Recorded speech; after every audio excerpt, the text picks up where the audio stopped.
Friends, parody क्या होती है? जो भी जैसे जो भी पोयम होती है, ओके, जो भी पोयम लिखी जाती है या कोई भी लाइन्स होती है, अगर हम उन लाइन्स का मजाक बनाकर एक पोयम क्रिएट करें, यानी उसी के जवाब में या उसी से मिला जुला कर अगर हम कुछ मजाहिया अल्फाज इस्तेमाल करके एक उसको नज़म के फॉर्म में लिखे, तब उसे हम कहते हैं parody. Hello dear friends, welcome back to our channel study मिनटों में। फ्रेंड्स, हमने स्टार्ट किया था यूनिट 4 स्टैंडर्ड 7th के इंग्लिश सिलेबस का। अभी तक हमने 4.1 से लेकर 4.3 तक सभी वीडियोस हमारे चैनल पर अपलोड कर दी है। अगर आपने उन्हें अभी तक नहीं देखा है तब ज़रूर देखिए। आज हम स्टार्ट करेंगे 4.4 अ पैरोडी। फ्रेंड्स, पैरोडी क्या होती है? जो भी पोयम होती है, ओके, जो भी पोयम लिखी जाती है या कोई भी लाइन्स होती है, अगर हम उन लाइन्स का मजाक बनाकर एक पोयम क्रिएट करें, यानी उसी के जवाब में या उसी से मिला जुला कर अगर हम कुछ मजाहिया अल्फाज इस्तेमाल करके एक उसको नज़म के फॉर्म में लिखे, तब उसे हम कहते हैं पैरोडी। ओके, तो चलिए आज हम स्टार्ट करते हैं। How doth the little busy bee, ये हमारी पहली पैरोडी है। ओके, आपकी टेक्स्ट बुक में 2 पैरोडी दी गई है।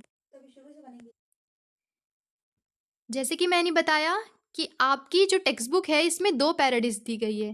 पहली how doth the little busy bee और दूसरी how doth the little crocodile. Okay, तो आई होप कि आपको पैरोडी वर्ड का मतलब समझा होगा। मैं इजी लैंग्वेज में एक बार और बता देती हूँ। पैरोडी उसे कहते हैं कि एक मज़ाहिया नज़म, ओके, एक ऐसी नज़म जिसमें मजाक की बातें की गई हो, लेकिन कोई और नज़म के बारे में। ओके, तो चलिए हम अब स्टार्ट करते हैं how doth the little busy bee से।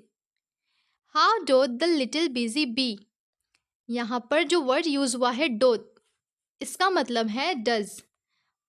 एंशियंट टाइम्स में यानी पुराने ज़माने में डज को डोथ लिखते थे। ओके, तो यहाँ पर डोथ का मीनिंग है does. How does the little busy bee, ये कह रहा है कि कैसे एक छोटी सी मधुमक्खी कर लेती है। यहाँ पर मधुमक्खी के बारे में बताया गया है, उसके काम के बारे में।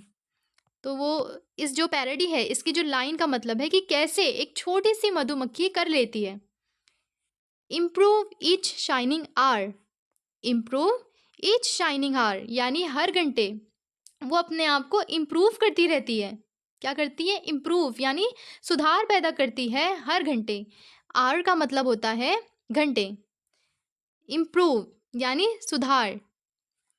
And gather Honey all the day, friends, Honey मतलब शहद, गैदर यानी इकट्ठा करना, और हम सब जानते हैं कि हनी बी का क्या काम है? शहद बनाना। ओके, और वो शहद कैसे बनाती है? जो फ्लावर्स होते हैं, जैसे कि आप इमेज में देख सकते हैं, जो फ्लावर्स होते हैं उन पर जाके वो नेक्टर कलेक्ट करती है और फिर उस नेक्टर से वो हनी तैयार करती है। तो इस पैरोडी में बताया गया है कि कैसे इतनी छोटी सी मधुमक्खी ये सब कुछ कर लेती है। फ्रॉम एवरी ओपनिंग फ्लावर, देखिए वो क्या कर रही है? हर एक खिले हुए फूल से शहद बना लेती है। फ्रॉम एवरी ओपनिंग फ्लावर यानी हर खिले हुए फूल से।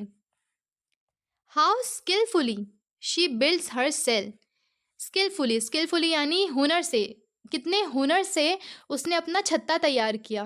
फ्रेंड्स, आपने कभी भी हनी कॉम्ब देखा होगा, यानी हनी का छत्ता देखा होगा, मधुमक्खी का छत्ता देखा होगा, तब आपने उसमें ऐसे ऐसे शेल्स देखे होंगे। जो मधुमक्खी का छत्ता होता है उसमें ऐसे छोटे छोटे शेल्स होते हैं। ओके, तो यहाँ उनकी बात हो रही है कि कितने हुनर से, कितनी महारत से उसने ये सेल्स तैयार किए। How neat she spreads her wax, और जो मधुमक्खी होती है वो वैक्स भी तैयार करती है, जिसे बीस वैक्स कहा जाता है। तो ये कह रहा है कि वहाँ पर जो मधुमक्खी होती है अपने छत्ते में कितनी सफाई से वैक्स फैलाती है, कितनी सफाई से वैक्स तैयार करती है। And labours hard to store it well, और क्या करती है? सिर्फ बनाती ही नहीं बल्कि बहुत मेहनत करती है उसे स्टोर करने में, उसे संभाल कर रखने में। लेबर्स यानी कठिनाई, मेहनत, बहुत मेहनत कर रही है वो। With the sweet food she makes, और क्या कर रही है, अपना जो शहद है उसको भी वो स्टोर कर रही है। स्वीट फूड से यहाँ पर क्या बताया गया है, शहद। जो स्वीट फूड वो बनाती है और जो भी वैक्स वो बनाती है तो वो क्या करती है, उसे स्टोर करती है। तो ये थी पैरोडी, और इसके जो ऑथर थे, इसके जो राइटर थे वो थे इसैक वॉट्स। तो पहली पैरोडी में हमने देखा हनी बी के बारे में। अब हम देखेंगे सेकंड पैरोडी जो कि है क्रोकोडाइल के बारे में। How doth the little crocodile, डद का मतलब होता है डज, कैसे एक छोटा सा क्रोकोडाइल। बस यही इतने, ये सेंटेंस का मतलब सिर्फ इतना ही है। अब हम पैरोडी को पढ़ेंगे। How doth the little crocodile improve his shining tail. यहाँ पर किसकी बात हो रही है, क्रोकोडाइल के टेल की। क्रोकोडाइल यानी मगरमच्छ, उसकी पूंछ की बात हो रही है कि कैसे एक छोटा सा क्रोकोडाइल अपनी पूंछ को इम्प्रूव करता है, ओके, संवारता है कह लीजिए। And pour the waters of the Nile. देखिए, इसे जो नील है ये एक नदी का नाम है स्टूडेंट्स, इसे इंग्लिश का प्रोनाउंस करने का तरीका है Nile, okay. And pour the waters of the Nile, यानी वो क्या करता है, मगरमच्छ जो है वो अपनी पूंछ से, अपनी टेल से क्या कर रहा है, जो दरियाए नील का पानी है, जो नाइल रिवर का जो पानी है वो उछाल रहा है, okay. On every golden scale, देखिए हर जगह पर, ओके, जो भी वहाँ पर सुनहरे मकामात है, यानी जो प्लेसेस की बात हो रही है यहाँ पर, वहाँ पर वो क्या कर रहा है, अपनी पूंछ से पानी पोर कर रहा है, वहाँ पर पानी डाल रहा है। How cheerfully he seems to grin. Friends, grin यानी बड़ी मुस्कुराहट।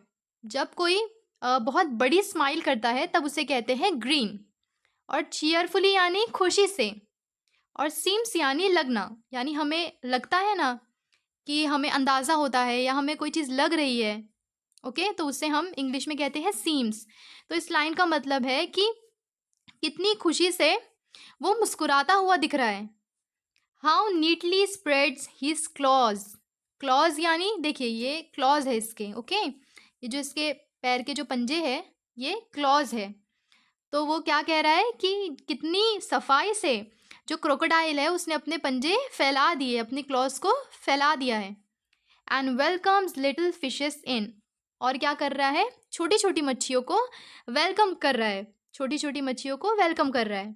With gently smiling jaws, jaws यानी जबड़े। देखिए ये जो उसका माउथ है ये क्या किया, उसने खोल लिया है और मुस्कुराते हुए क्या कर रहा है, छोटी छोटी मच्छियों को दावत दे रहा है, उनका वेलकम कर रहा है। क्यों, क्योंकि वो उन्हें खाना चाहता है। तो देखिए ये क्रोकोडाइल कब करता है, जब वो शिकार करना चाहता है, ओके। तो वो बहुत खुश नज़र आ रहा है, उसने अपनी टेल से पूरा हर तरफ पानी फैलाना स्टार्ट किया, और उसकी जो स्माइल है वो बहुत ब्रॉड है। तो इस तरीके से वो कर रहा है ताकि जो छोटी छोटी मच्छियाँ हैं वो उसके मुंह में आकर उसका खाना बन जाए। तो फ्रेंड्स ये थी हमारी सेकंड पैरोडी, और इसके राइटर थे ल्यूइस कैरोल। इस चैप्टर में हमने दोनों पैरोडी कंप्लीट कर ली। अगर आपको इनमें कोई भी डाउट हो तो आप हमसे कमेंट सेक्शन में ज़रूर पूछिए। मिलते हैं नेक्स्ट चैप्टर में। Thank you.